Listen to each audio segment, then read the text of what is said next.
Welcome back to the Inside Me podcast with your host, Nick Rassiopi. And it's episode 51, bitches.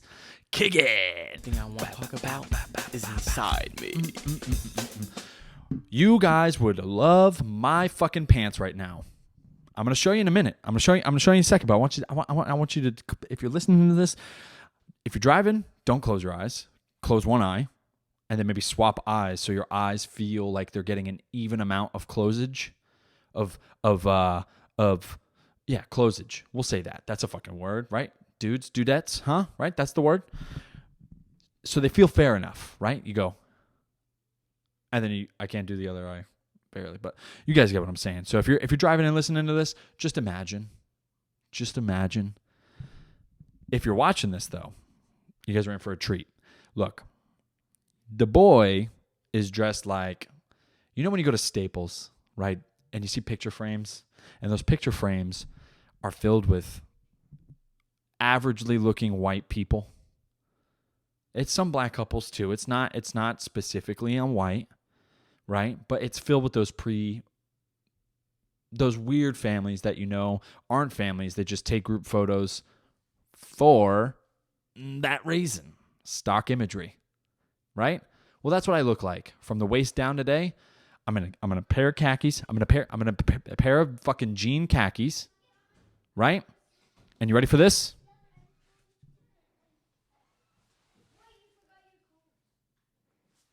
Who looks like they're taking a stroll down the beach?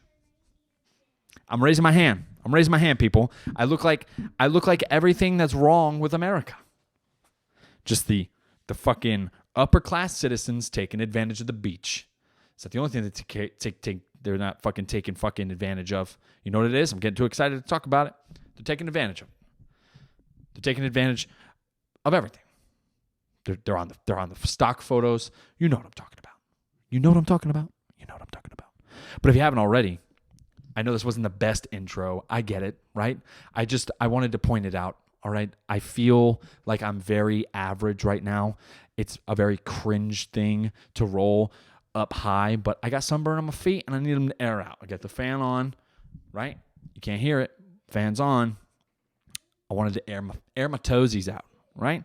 But if you haven't already, maybe use your toesies. Go ahead and click that subscribe button already. If you haven't already. Click it already if you haven't already. I'm double wording here. I'm double wording up in this bitch. But it's fucking, dude, it's your choice. It's America. You can choose to subscribe. It's free. Does nothing for you. Everything for me. I get it. It's completely one-sided. But you know, right? You know. So, no, I just recently rewatched Robin Hood, and I don't know if I've said this on the podcast before, but I had a thought. I'm going to crack open this AHA peach mango. I think it is. Just peach. I think it's just peach. Peach and honey. Peachy honey. So as I'm watching this movie, I couldn't help but think there's like the old myths, right, of Robin Hood. He would take from the rich and give it back to the poor. Take from the rich and give it back to the poor, right? Now, I would imagine he got pretty good at it. He was taking a bunch from the rich and giving it back to the poor. Well, eventually, in those small villages, you got to be running out of poor people, right? You got to be running out of poor people. Sir, a piece of bread, please. Ugh. And it's like those guards. It's like every old school video game you've ever... What are you talking about? I'm not giving you no bread. Get out. Piss off. You know, they're doing that shit. Because I think it was in England, right? That's where this stems from. Sir, one doubloon, please. My son and I haven't eaten in years. All right. But you're going to need to show me those beautiful breasts. Yo, I'm going to need to see them beautiful breasts. You're going to need to show me them boobies. Sir. As she fucking opens her corset. No? You guys don't like it? All right, it's a little sexist. For all my ladies listening, it would be the same way if you guys ruled the world too. We get it. I'm just as feministic as the next lady, you know? I'm all about the women, right? Love women. I was raised by mothers. Everybody was raised by mothers. Some mothers were worse than others, but some others did good jobs. And we all know who we're talking about, right? But, sir, may I have a piece of bread, please? No. Leave me alone. Right? That's how they'd be. And Robin Hood would come in and be like, you know, aha, give me some of your doubloons. That's how I imagine he spoke. I think everybody would make him like, after watching the Russell Crowe movie, I thought, you know, what if he had just like a little bit of a higher pitched voice? And that's what I'm going to do, right? Give me your gold. And he's got like a fucking arrow, but he's like holding the arrow. He doesn't actually have it in like, he doesn't have it racked in the bow. Give me your gold. Oh, I believe that's Robin Hood. Get 'em, boys. Right? And that's what they would do. And then they'd get into this big fight, right?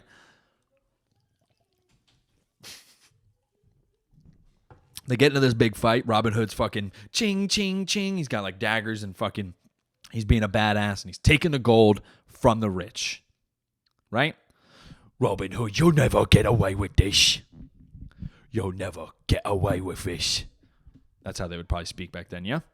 I don't know. I'm just going off Game of Thrones references here.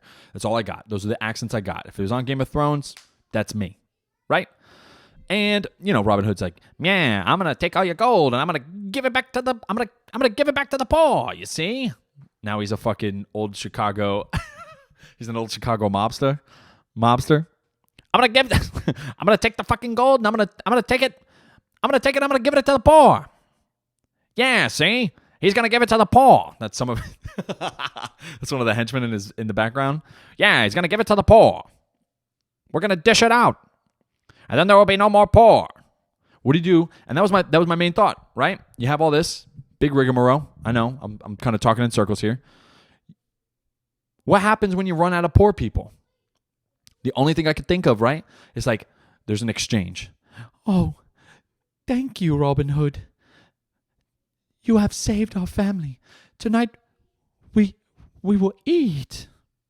And he's like, yeah, here's the gold, you know? I stole it from the rich and I gave it to the poor. And that's how he's fucking, and he kind of, when I think of Robin Hood, I think, you guys remember the old Skittles commercial with the fucking baddies and cream, baddies and cream. I'm a little lad that loves baddies and cream. That guy, that's what I imagine when I think of Robin Hood. Dorky little fuck. And he's like fucking conniving. I don't know. I didn't know him. Nobody alive today knew Robin Hood, all right? Eat my ass. I'm just being imaginative here. And he hands the gold to the woman. Thank you, sir. We will finally have food. We haven't eaten in months. And then he's already like, well, you would be dead because you can't live more than 2 weeks without food or nourishment, without food or water, right? And as she turns to her son, right? I'm thinking this out, right? She turns to the son.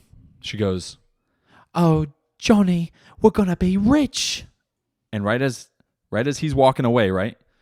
He fucking, you know what I'm saying? Like he hears it.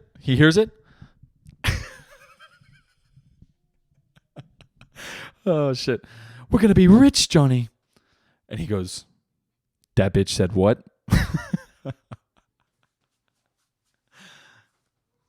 He's got the fucking SpongeBob eyes. Did you say rich?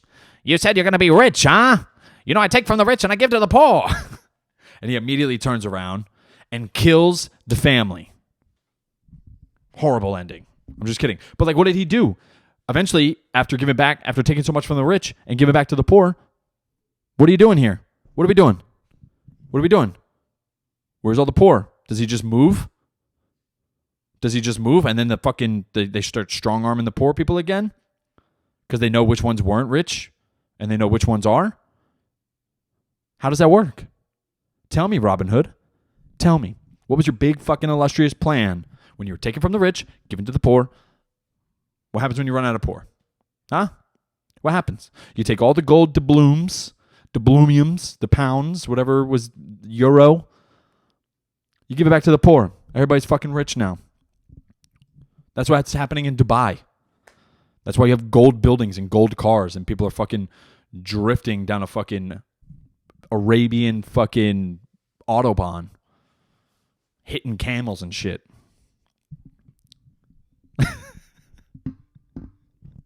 We're rich now, Jonathan, Lord of Greyhound. You said what? Oh, shit. That's got to be insane, though, right? Because you imagine, like, it was like that video, like Drake, when he's fucking handing out all the money. Drake is like Robin Hood. I want to take it. I want to give out money because, aha, sheesh. Right? That's what he does. Sheesh. It's all part of God's plan. God's plan wanted Drake to give out millions of dollars. I guess, like, when you have that much money, though, like, what do you do with it? I would be donating like a motherfucker, I guess. I watched a fucking TikTok and some dude broke it down. Like, if Jeff Bazos is, like, so rich, right? He could literally give $1 million to every person in the world and he'd still be a billionaire. That's mind-numbing to me. Imagine very intense Thai, maybe other Eastern Asian fingers massaging my brain because it's so numb. That's how fucking much you can't fathom how rich that man is. And his laugh, dude, who else sounds like a fucking supervillain more than Jeff Bezos? I shared it on my story on Instagram, dude. Name someone who's got a more, like, villainous laugh. He sounds like a deeper Dr. Evil when he's trying to do the fucking it's fucking insane. And that dude literally could do whatever he wanted. Instead, he built a phallic fucking rocket to send to the space. And it's even more funny that there's a fucking petition to not let him back on. Could you imagine they have fucking Houston, we are making re-entry into Earth's atmosphere. And he's like, how are we doing? We're good, sir. We're almost breaking through the stratosphere. And he's fucking because he just found kryptonite. He's taking fucking kryptonite back to the fucking planet. 2 fucking F-16s pull up next to them.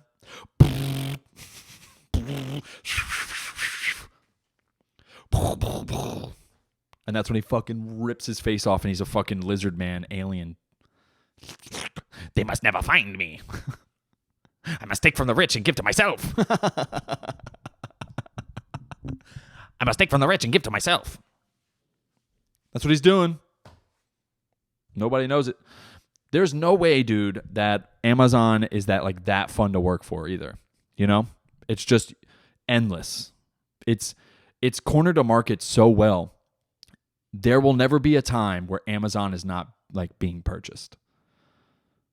That dude could literally have been on Epstein's Island. I don't know if that's true or not. I never saw the documents. I don't know. I'm talking out of my ass here. Don't kill me. Don't kill me. Could have been on Epstein's Island. Nobody knows. He could be drinking, or, hey, maybe he's a billionaire. He's got his own fucking island. Maybe that's where he's going in space. He's like, hey, this would be a really cool fucking watchtower, like Justice League watchtower space thing that we should build. And I'm going to molest children and drink their blood up here. That's international waters, dog. You can't, who's going to charge him? Who's going to charge him? He's not even on Earth. He's not even on Earth for you to charge him. He's an international pirate. At that point, he's in a fucking watchtower sitting off the fucking coast of Earth. He's sitting off the coast of Earth. He's got a bunch of LLCs and tightly, lucrative companies that are, secondary and tertiary filler accounts for everything that monitors the. And here's the thing I've always wondered about movies like that, where it's like stations are off.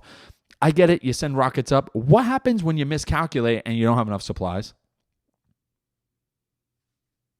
You go hungry for a couple of days. We're barely figuring out how to get into fucking space, let alone sending fucking toilet paper. People are just wiping with like the Demolition Man shells. Wash the shells off, I guess. I don't know. I wonder what the poops are like up in space. Because you're eating all that like dried food goods, right? And that's got to brick you up. There is no way that shit don't brick you up. And I'm not talking like the like brick, like hard on. I'm talking like brick out your ass.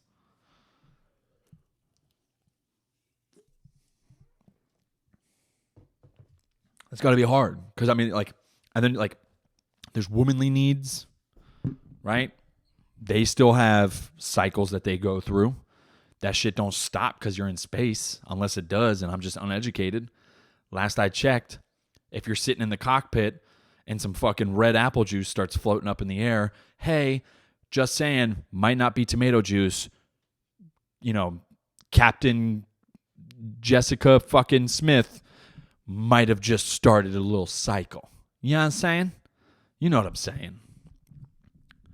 Captain Jessica Smith reporting for duty. How terrible is it too? Like I read, I think it was like 2 weeks ago. There was a fucking pilot, dude. Terrible story. She fucking died going to space. It was her first time. She had done all this school, graduated school early. I think she was like a fucking academic whiz, and my fucking dumbass is trying to tell dick jokes while she's trying to, you know, go explore space, the final frontier. Dies.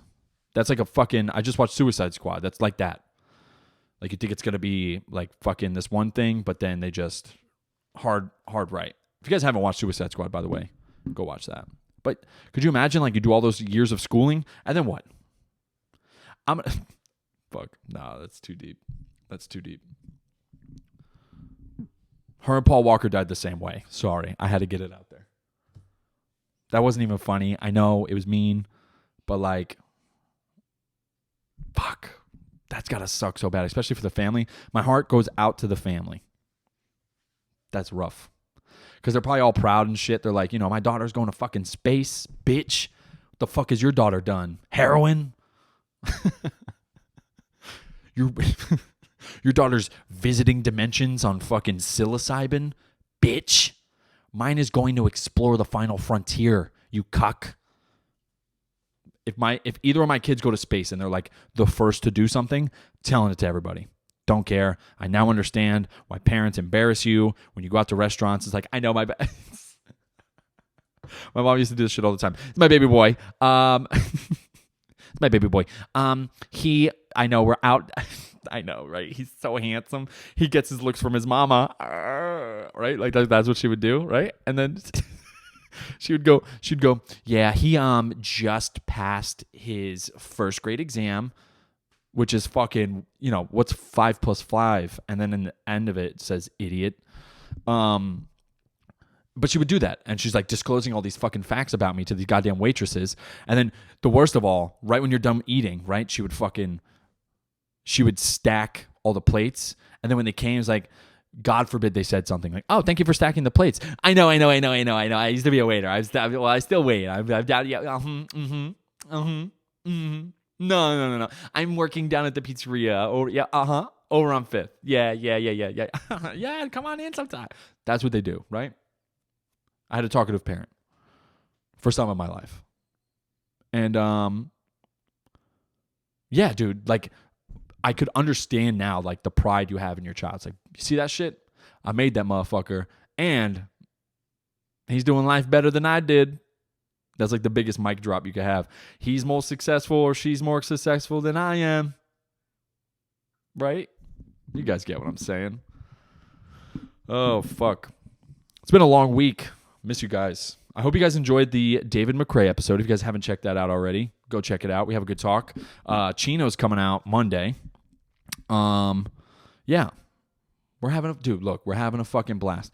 I'm trying to interview anybody and everybody. I almost fucked that up, and it was a 3-word thing. Math and not good today. Hey. Yeah, dude. Hopefully I'm starting to get some comedy opportunities here. might have some stuff in the works. Look, I'm just chasing. I'm dream chasing. All right? That's all I'm doing. I'm out here trying to get it any way I can. I did hear, so I was having a conversation with I guess boss or like superior at work the other day. And if you guys didn't know, right? Like men and women used to be able to cohabitate, right? If they were married in a combat zone. I want you guys to run that through your skulls real quick.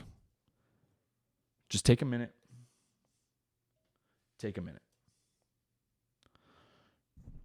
What the fuck, dude? Could you imagine? Think about it. You're in a war zone. You go out on patrol. And you're like, you have to come back to your wife like, where are you? No, where'd you go? No, but like really though. Like, oh, okay. So now you're mad at me? You know what I'm saying? Either or, right? Like for the woman, he's got to fucking smell and fucking be all like angry and fucking dumb. Oh my God, you didn't even fucking know that our position was literally almost bombed and the only thing you can think about is food right now? You're going to go to fucking Chow, dude? You're going to go, no, fuck you. You're going to go to fucking Chow. You left. We have a thing where like if your boys go get food without you, it's kind of like a brotherly sin, right? Because everybody eats in a group. You're always with somebody, right? And it's one of those things where it's like if somebody doesn't hit you up, that's like looking at your barber when you're getting a lineup. It's just like it's not a good thing, but it's not a terrible thing either, right? Because then your boy just has to go eat alone. And that, hey, look, it's okay to eat alone sometimes. I eat alone all the time. I love my me time. And usually, if it's me making love to a fucking burrito. But I can't even imagine, like, so you just went to fucking Chow? You went to fucking Chow without me? Ew, like, fuck you. And then, like, now you're having the same marital issues as if you were back in the States. Not in a combat zone. Oh my God, you just want to fucking... You just want to fucking go on patrol all the time. Like, you never even fucking think about me. You probably don't even think about me when you're out there. You know? And the guy's just like worn down. Mike, come on, man. We're getting a brief. Come on, we're getting briefed on today's patrol. Oh, yeah, okay. Damn, dude, you look like shit. Yeah, I haven't been sleeping much. Yeah, actually, she thought I cheated on her with one of the Chai boys. Oh, fuck. I couldn't even imagine. Me and my wife already bicker, let alone if she were to come to a combat zone. No, it's just weird how like you don't even think. You just fucking say shit. What, did I want to go shower? Oh, fuck. Yeah. Look, here's the thing. If your significant other were to come on a combat deployment with you, let's say Afghanistan, that's just the most prominent one in my brain. We've been on that one. How long do you think you would last before you're like, I think I'm just going to try and fly home? Either one, wife or husband. Or the other way around, husband, wife. How do you guys think it would fare? Because I'm curious. I'm supposed to be having my wife on the podcast here soon. We might have to explore that. Yeah, no? Yeah, no? No, but I think I'll cut the podcast here. Look, it's been a great time speaking to you guys. Look, not all the episodes are going to be fire. I understand that. But click that subscribe button. I'll do better. I'll be better, you know? I'll be better. And if you haven't already, go watch David McRae or the Monday release of Chino and Tom's coming out. So I hope you guys enjoyed this episode. Look, love having you guys come back. Drop a like, drop a comment. You know what to do, right? Peace.